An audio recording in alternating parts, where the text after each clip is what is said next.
Extra Credit ABL Novel Chapter 1. The assignment from hell if you had told Wren Castillo, at the start of the semester, that his greatest academic achievement, a 4 GPA and a work-study position at the Athletics Academic Success Center, would end with him trapped in a supply closet between two men who could each palm his head like a basketball, he would have laughed you out of the library. And yet, explain to me, Wren said, voice flat, why I'm looking at 3 files with 3 different sports, 3 different majors, and 1 time slot. Behind the front desk, Marisol, the center's coordinator, a woman who ran on iced coffee and the specific joy of ruining other people's Mondays, didn't even look up from her spreadsheet. Because Coach Odom needs Castellan academically eligible by Friday. Coach Whitfield needs Bautista's essay in by Friday. And the swim program needs someone to make sure no Jian Wu shows up to anything by Friday. So give them 3 different tutors. We have exactly 1 tutor left who can do advanced stats, expository writing, and organic chem. She finally glanced up, smiling with all the warmth of a loan shark. That's you, sweetheart. Congratulations on being annoyingly qualified. Wren was 5'4" in shoes he didn't own. He had the build of a debate captain because he was a debate captain and the athletic history of a houseplant. He had specifically taken this job because it meant quiet rooms, one-on-one sessions, and a stipend that covered his ramen budget for the semester. He had not signed up to be handed 3 scholarship athletes like party favors. Fine, he said, because arguing with Marisol was like arguing with weather. Send me the files. He should have read them before agreeing. File 1, Desmond Castellan, point guard, 6'4", team captain. GPA hovering at a 2.1, 1 bad quiz from academic probation. Notes from his last tutor, charming, distractible, flirts with everything that moves, borderline unteachable in a room with windows. File 2, Rafael Rafi Bautista, rugby, 6'2", built like a shipping container. Failing comp II, notes, aggressively friendly, physically incapable of personal space, means well. File 3, no Jian Wu, swimmer, distance freestyle. 6'1", all shoulders. Notes in full, shows up late or not at all. Good luck. Wren looked at the 3 files, then down at himself, 5'4", 130 pounds soaking wet, a walking violation of everyone's fire safety personal space regulations, and had the distinct, sinking feeling that this semester was going to be a war of attrition, and he had already lost. He was not wrong, he was just wrong about what kind of war. Chapter 2. 3 idiots, 1 table. The library's group study room had a window, a whiteboard, and exactly 1 table built for 4 people. It was not built for 4 people if one of those people was Wren, and the other 3 were built like furniture movers. Desmond arrived first, sauntering in 7 minutes late with his backpack hanging off one shoulder and a smile that had clearly gotten him out of every parking ticket he'd ever received. He took 1 look at Wren and did a full, unsubtle double take. Wait, he pointed. You're the tutor? Disappointed? No, Desmond dropped into the chair across from him, folding his long frame down like a lawn chair collapsing. I just pictured someone, bigger, meaner. You look like I could put you in my backpack. You could not, Wren said, afford my backpack. Desmond laughed a real laugh, surprised out of him. Right as the door banged open and Rafi arrived like a golden retriever who had learned to walk upright, immediately crowding into the remaining space with the enthusiastic disregard for personal boundaries of a man who had never once needed to worry about being too much in a room. Study buddies, Rafi announced, dropping into the chair beside Wren with such force the whole table shook. He was close enough that Wren could smell his laundry detergent, could feel the heat coming off him like he was standing next to a space heater. Wait, you're so small. I'm average height. You're not, Rafi said, delighted like he'd found a rare animal. You're like a little academic gremlin. I will fail you on purpose. You can't, it's not your class. I will find a way. The door opened a 3rd time, quieter, and Jian Wu slid in without a word, 16 minutes late, hair still damp from practice, earbuds looped around his neck. He looked at the crowded table, looked at Wren wedged between 2 mountains, and something in his expression, flat, unreadable, faintly amused, flickered before he took the last chair, which put him directly across from Wren, close enough that their knees nearly touched under the small table. You're the tutor, he said, not a question. His eyes did a slow pass, unhurried cataloging. Smaller than I thought. Everyone keeps saying that like it's information I don't have. It's relevant information, Jian Wu said, and the corner of his mouth moved, not quite a smile, but close enough to count as a war crime. Wren looked around the table. Desmond, sprawled and grinning. Rafi, radiating heat and enthusiasm like a golden furnace. Jian-woo, quiet and watching him with an intensity that made the back of Wren's neck go warm. 3 sets of shoulders that blocked the light. 3 problems he was, apparently, going to be solving at the same time in the same room for the rest of the semester. Okay, Wren said, opening his laptop with more confidence than he felt. Ground rules. This is a study session, not a locker room. Keep your hands to yourselves, keep your voices down, and somebody better be able to define a topic sentence in the next 10 minutes, or I am telling Coach Whitfield you spent the whole session asking about my height. Define topic sentence, Raffi said immediately, leaning in so close his shoulder brushed Wren's. Teach me, little professor? Wren did not blush. He absolutely did not blush. He just felt suddenly, acutely aware of how much space he was not taking up at this table and how much space everyone else was. This was going to be a long semester. Chapter 3. The whiteboard incident. By week 3, Wren had developed a system. Desmond got stats problems written in a way that involved basketball plays because the moment you said 3-point shooting percentage instead of probability, his brain switched on like a light. Raffi needed everything broken into physical steps. First this, then this, like a play he could run. Jian-woo needed almost nothing explained twice, which was infuriating, because it meant his spotty attendance had nothing to do with intelligence and everything to do with him simply deciding, on any given day, whether showing up was worth his time. What Wren had not developed a system for was the increasingly ridiculous amount of physical comedy involved in tutoring 3 men who did not seem to understand the concept of a doorway built for one person at a time. Move, Desmond said one afternoon, trying to get to the whiteboard to work out a probability tree, and instead of going around Wren's chair, simply reached over him, one arm braced on the table, effectively caging Wren in against the back of his seat, to grab the marker sitting 6 inches from Wren's elbow. Wren went very still. Desmond's arm was right there, 4 inches from his face, and Desmond didn't seem to notice or care, already turning to write on the board, humming under his breath. You could have asked, Wren said once his voice worked again. Could have. Desmond glanced back, grin lazy. Wasn't as fun. From the other side of the table, Raffi made a sound like a kettle starting to boil. That's not fair. He doesn't do that when I need something. You don't need things, Raffi. You just pick me up. That was one time, Raffi said, aggrieved, and it was true. It had been one time 3 days ago, when Wren had been reaching for a book on a high shelf in the study room and Raffi had simply lifted him half a foot off the ground by the waist to grab it himself, set him back down like he weighed nothing, and gone back to his essay outline, as though he hadn't just casually handled a full-grown man like a sack of laundry.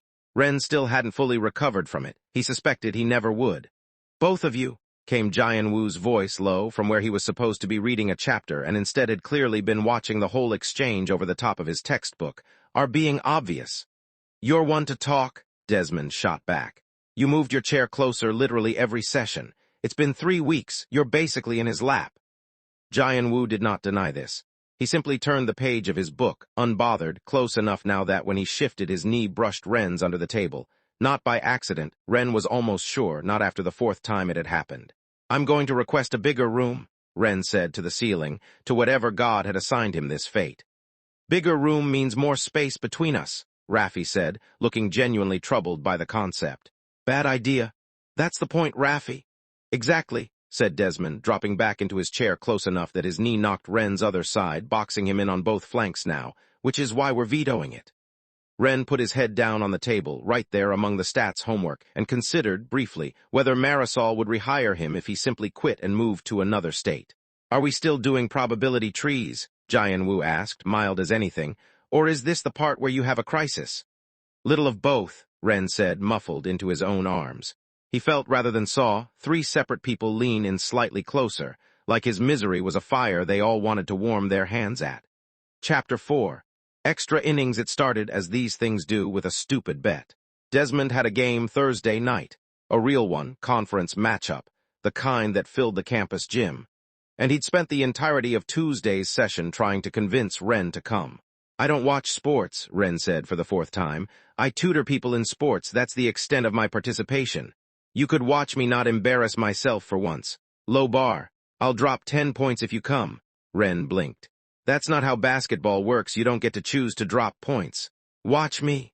He didn't go on principle. And Desmond scored 31 and told everyone in the study room the next day that it was because Wren hadn't shown up to distract him, which was somehow both an insult and going by the way Desmond kept glancing at him while saying it.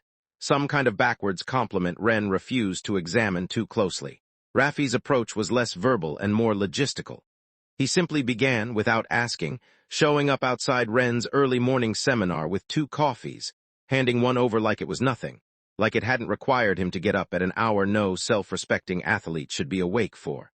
"You don't have to do this," Wren said the 3rd time it happened, staring up. Everyone made him stare up. It was exhausting at Raffi's easy sunbeam of a smile.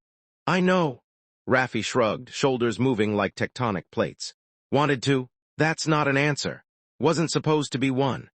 Raffi fell into step beside him, matching his pace by taking 1 stride for every 2 of Wren's, and somehow made even that look effortless, like walking slow just meant walking closer. "You're cute when you're annoyed, by the way. I'm always annoyed around you." "Yeah," Raffi said, grinning down at him like he'd won something. "That's why I said it." Jian Wu's approach was the quietest and infuriatingly the most effective. He didn't flirt, not exactly. He simply noticed things. He noticed when Wren hadn't eaten and appeared, wordless, with a protein bar dropped on the table in front of him. He noticed when Wren's shoulders were tight from hunching over a laptop. And once, without asking, without warning, pressed his thumb into the knot at the base of Wren's neck for exactly 4 seconds before going back to his reading like nothing had happened. While Wren sat there with his pulse in his ears, and absolutely no ability to remember what a p-value was. "You can't just do that," Wren hissed once he'd recovered enough to speak. "Do what?" "That, the shoulder thing. You looked like you needed it." Jian Wu didn't even glance up. "I'm efficient, not subtle. Never claimed to be. You are the least subtle person I have ever tutored, and I am counting Raffi, who once described flirting to me as, quote, showing you my forearms." "That worked, though," Raffi pointed out from across the table, flexing said forearm without any apparent shame. "You looked." "I did not."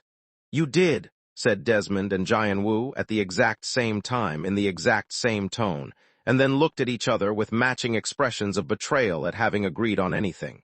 Wren put his forehead down on his stats notes and accepted quietly that he had lost control of this study group somewhere around week 2 and was never getting it back.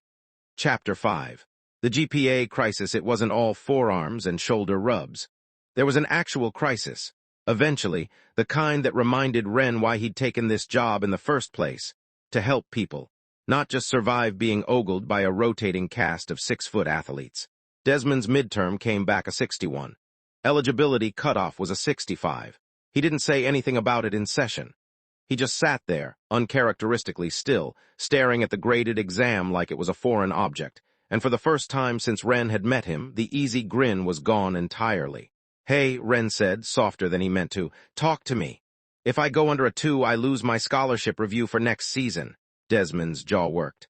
"My mom took 2 jobs so I wouldn't need one. If I get benched for grades," he stopped, laughed short and humorless. "Sorry, not your problem."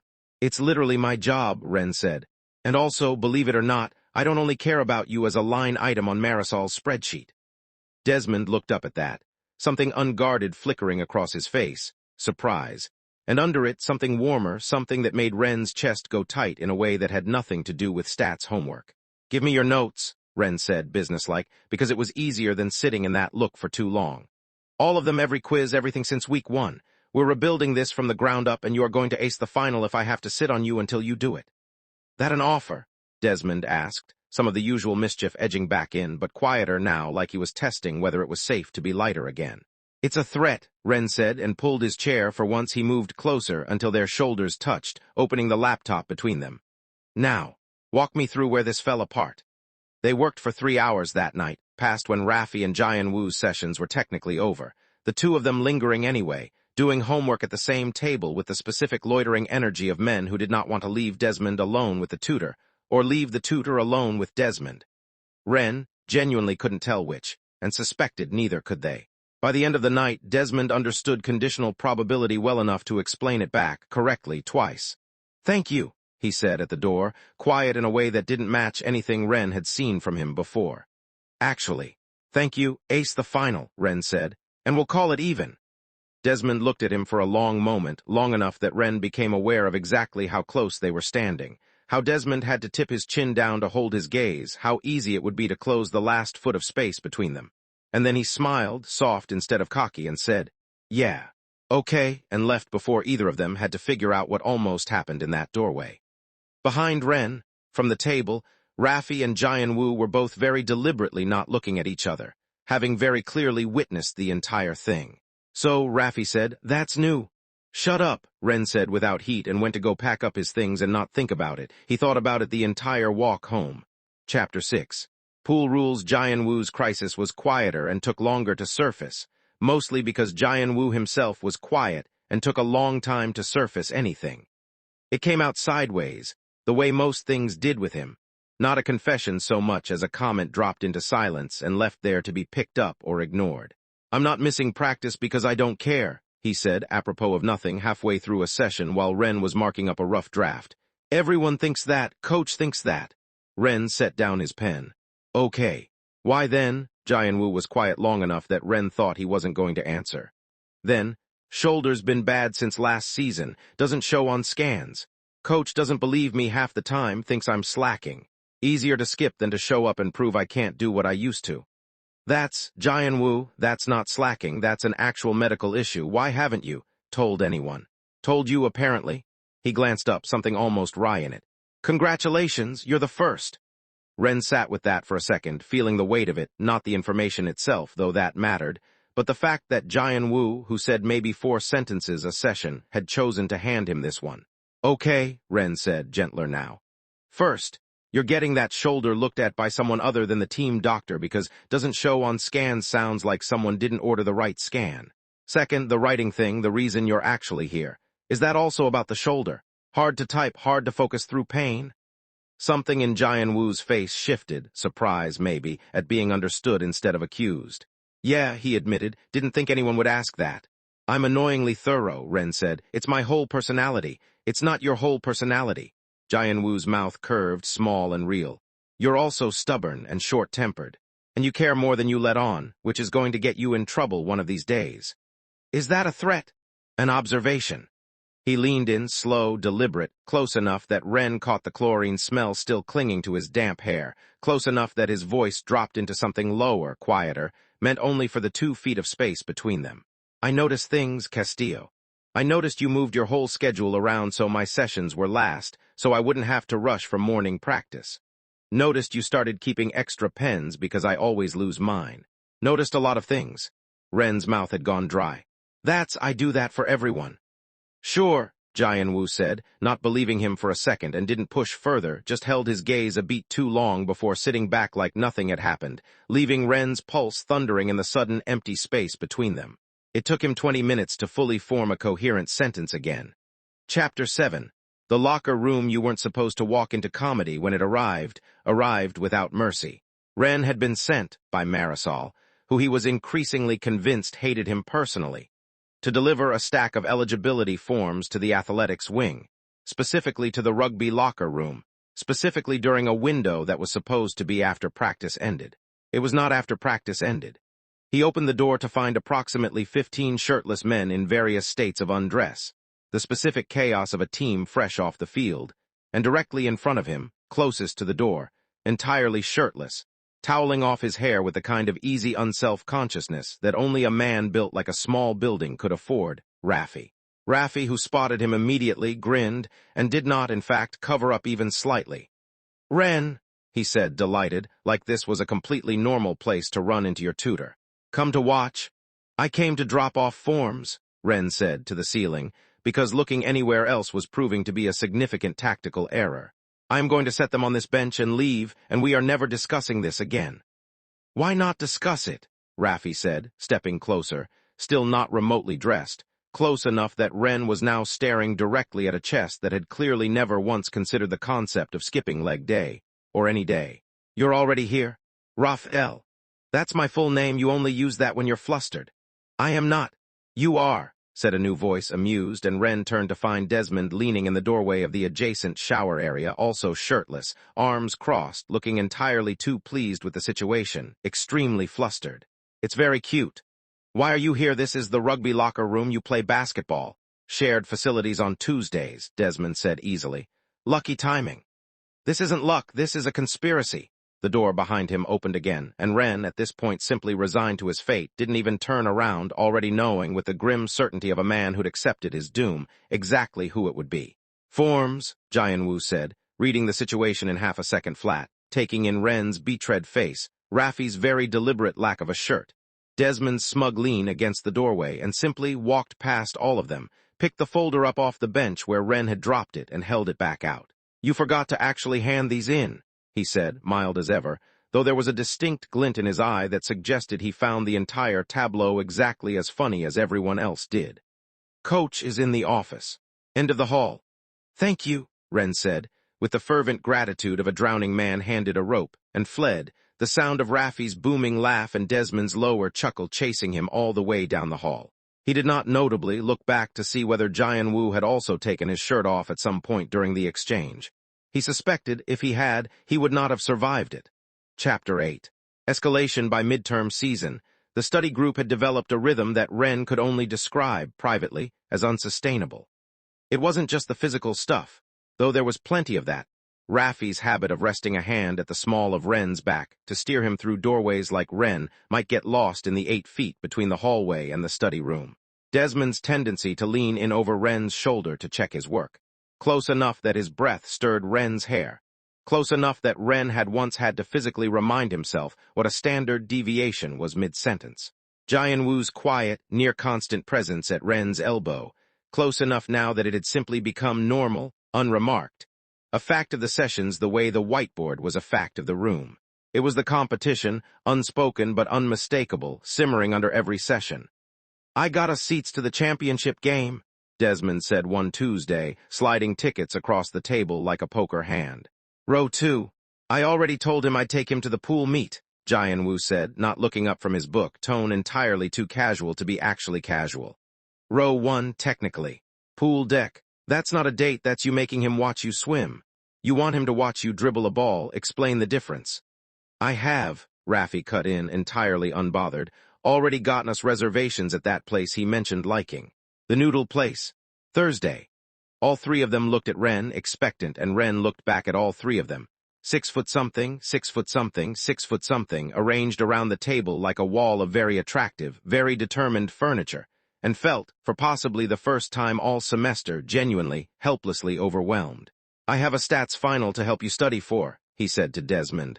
"A rugby paper due," to Raffi. "And a shoulder that needs an actual doctor," to Jian-Woo pointed. "None of you are getting a date out of me until your GPAs are secure, and I mean that as your tutor, not as—" "Not as what?" Jian-Woo asked, quiet, and the table went very still. Wren opened his mouth, closed it. The honest answer, not as someone who spent the entire semester lying awake thinking about all three of you and hating myself for it, was not one he was prepared to say out loud, not with Desmond's eyes on him, warm and waiting, not with Raffi leaning forward with an openness that had no idea how to hide itself, not with Jian-Woo watching him with that patient, unbearable attention that saw straight through every deflection Wren had ever built. "Not as anything," he said finally weakly. "Finals in 3 weeks, everybody open your books." Nobody opened their books, nobody moved. The silence stretched, thick and charged, 3 pairs of eyes fixed on him with an intensity that made the room feel smaller than it already was, made Wren feel every inch of the height difference, the size difference, the sheer physical fact of being wanted by 3 people who could each, individually, pick him up with one arm. "Okay," Desmond said finally, breaking it, voice rough. "Books, right, studying." He didn't move either. "This is a terrible study group," Wren said to no one, to the ceiling, to the god who kept refusing to intervene. "Best one I've ever been in," Raffi said, cheerful, unrepentant, and finally opened his textbook, though his knee found Wren's under the table anyway and stayed there. Chapter 9. The finals stretched the 2 weeks before finals were, by unanimous unspoken agreement, a truce. Desmond stopped flirting mid-sentence, and instead attacked his stats textbook with the same single-minded aggression he brought to a fast break, staying 2 hours past every session until Wren physically had to tell him to go to bed. He texted at midnight, conditional probability, "Is this right?" with photos of scratch work so messy Wren had to squint. And every time, buried at the bottom, a small, quiet thanks for not giving up on me that Wren saved and never mentioned and read more times than he'd admit. Raffi's S went through 4 drafts, each one better than the last, each one accompanied by Raffi showing up with snacks he clearly couldn't afford on an athlete's stipend, because, he said, "You forget to eat when you're focused on us. Someone's gotta remember for you." said so simply, so without artifice, that Wren had to look away to keep his eyes from doing something embarrassing. Jianwu got his shoulder scanned properly. An actual MRI, ordered by an actual specialist Wren had all but frog-marched him into seeing, and came back with a diagnosis, a treatment plan. And for the first time since Wren had met him, something like relief written plain across his face. "You were right," he said, quiet, after the session where he'd told Wren the results. "About the scan. About a lot of things. I have my moments. You have more than moments." He was closer than usual, close enough that Wren had to tip his head back to hold his gaze, and something about the low evening light through the study room window made the whole moment feel suspended, unhurried, the kind of quiet that asked to be filled with something other than words. "I don't say things twice usually, but I'll say this one again because I don't think you believed me the first time." His voice dropped, rough at the edges. "I notice things. I noticed you before you noticed any of us noticing. That's not going away after finals." Wren's heart was doing something complicated and loud. "Jianwu, not asking for anything tonight," he said, gentle, stepping back just enough to break the charge of it, though his eyes stayed steady on Wren's the whole time. "Just wanted you to know it's not just Desmond being loud and Raffi being obvious. I want this too. Been wanting it since week 2. He left before Wren could answer, which was, Wren thought, probably deliberate. The man clearly understood the tactical value of leaving someone with their pulse racing and no rebuttal ready. Chapter 10, Results Day. Desmond got a 74 on the stats final. He found Wren outside the exam hall, grabbed him by the shoulders. Gently, carefully, like Wren was something that might break if handled wrong, which, Wren thought dimly, was probably accurate given the height difference, and picked him clean off the ground in a hug that lifted his feet a full foot off the pavement. "I passed," Desmond said into his hair, laughing, disbelieving. We did it." "You did it," Wren said, muffled against his shoulder, arms automatically going around his neck because there was nothing else within reach. "I just yelled at you about conditional probability for 6 weeks. "Yeah," Desmond said, setting him down slowly, hands lingering at his waist a beat too long, looking down at him with an expression that had none of its usual practiced ease, just something raw and grateful and warm. "And I'm keeping my scholarship because of it, because of you." He hesitated then, in a rare moment of genuine nervousness that looked strange on him, like a coat that didn't fit. "That dinner offer still open, once this is all official. Not tutor stuff, just us." "Ask me again once grades post," Wren said, which wasn't a no, and they both knew it. Raffi's essay came back with an A-, the first A of any kind he'd gotten in a writing class since high school, and he cried a little unashamed right there in the study room, and hugged Wren so hard his ribs creaked, and Wren, laughing, protesting, patting uselessly at Raffi's enormous back, thought not for the first time that this was a genuinely terrible way to fall for someone, getting slowly crushed to death by gratitude.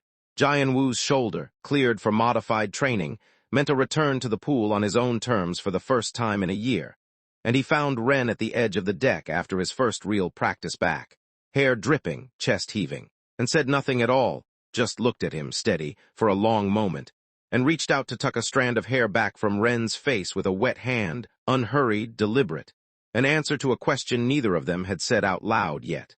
3 separate crises, 3 separate victories, and Wren, standing at the center of all of it, realized with a slow, sinking, entirely unprofessional feeling that he was in over his head in exactly the way he'd sworn all semester he wasn't. Chapter 11.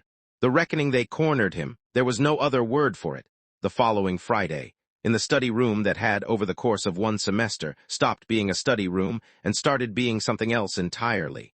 The place where all of this had happened, whatever this was. Desmond leaned against the door, blocking it, arms crossed, grades secure, grinning like a man with nothing left to lose.